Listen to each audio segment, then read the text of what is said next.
Summing up Spirit Chronicles is like describing a dream of a confused idiot obsessed with harems. Well, here goes. So a bus suddenly crashes into a train. Our main character, Haruto, then finds himself merging his soul with a poor orphan boy named Ryo, who's living with a bunch of bandits? After bumping into a bunch of girls looking for the third princess, he beats up the murderous kidnapper by using his sudden awesome magical powers, rescues the third princess, and is brought to the palace by those girls. A dumb misunderstanding results in him being horribly tortured for a bit before he's cleared and brought before the king. Then cut to him in an academy being taught magic by the young girl from earlier and showing off his awesome swordsmanship. Cut to him grown up beating the royal guard in a duel where there is even more girls falling in love with him. On a field trip he saves all his classmates and with his magical powers, but is blamed by the class bully with no evidence whatsoever. I've been here the whole time! Joey, we just saw you come in. You ran past us on the stairs.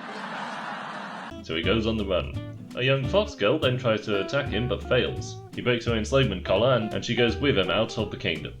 After a quick travelling montage, they reach the Beast Person village, which is filled with even more girls. He then proceeds to spend a full year living in paradise before he decides to leave, not after defeating a black wyvern to show off his incredible magic skill again. So he aimlessly flies away before landing in a Japanese village where he meets even more girls.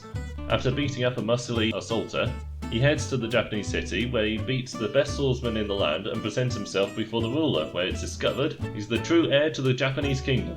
So naturally he casually goes back to the Japanese village and lives as a rice farmer for another year, before flying back to the Beast Person village. Once there, that spirit inside of him suddenly appears in his bed, who is another girl. They have a duel to show off how stupidly powerful both of them are before he buggers off to the starting city again. There he casually breaks into the academy and finds out silver-haired girl is being wedded off to that bully from the beginning. He then casually breaks into the most guarded palace in the kingdom and talks with her, learning she doesn't want to go through it but has no choice in the matter. The next day, as she is being headed off to the church to get married, he beats up a small army worth of bodyguards, including the best swordsman of the kingdom, and takes her away. He spars with the best fighter they have, purposely not using his full power, mind you, before leaving. Then, as they stand atop some random cliff, sudden reincarnations appear. Some random folks try kidnapping the three of them, so our hero casually chops them into bloody bits and rescues the kids, where it is revealed one of them is his long-lost love from Japan. The end. What's the point? What's the bloody point?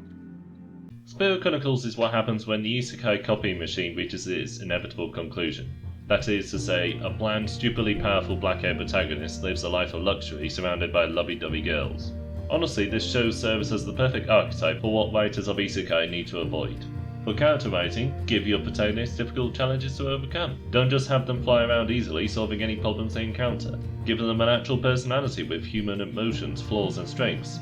And as for the surrounding characters, I'm not asking that you need to write a novella for every single one of them. Just that you at least write more than just lovey-dovey girls who fall for the protagonist at first sight, random old folks who only exposit exposition, one of them being a blatant copy-paste, and over-the-top villains we've never seen before.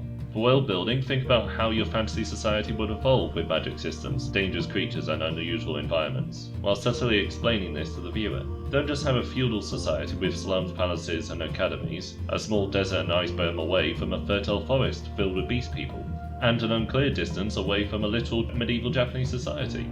As for the plot, while the goals of the characters don't necessarily have to be clear, in fact the conflicting wants and needs of characters can be great to write around, you shouldn't have your main character indecisively fly around unsure where he's going or why. I mean, this show had him bugger off from a life of paradise at least 3 times, for no discernible reason whatsoever. So yeah, while Spirit Chronicles easily wins the most number of girls falling in love with the main character per episode, I say it's the perfect example for what not to do in Isekai. However, if you're interested in reading something with a mix of non-powered human characters, a coherent plot, heart-pounding action and some actual fantasy world building, not that that's a high bar or anything, then check out Fractured Weapons. I have free samples on my website, and if you'd like to order a copy then you can do it there or on the Waterstones website. And now, the music shall fade out.